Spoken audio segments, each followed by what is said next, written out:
Hey guys, now I'm going to create this awesome, prototype in Figma, and actually I've just designed it before the video, so you're just seeing the prototype option. So just follow the options what I'm doing in this part, so you can actually uh, need to select these options for prototyping, and you can actually design it by your demand or on your wish.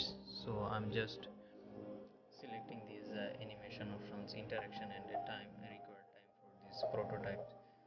So this is I mean uh, very easy part to follow. So just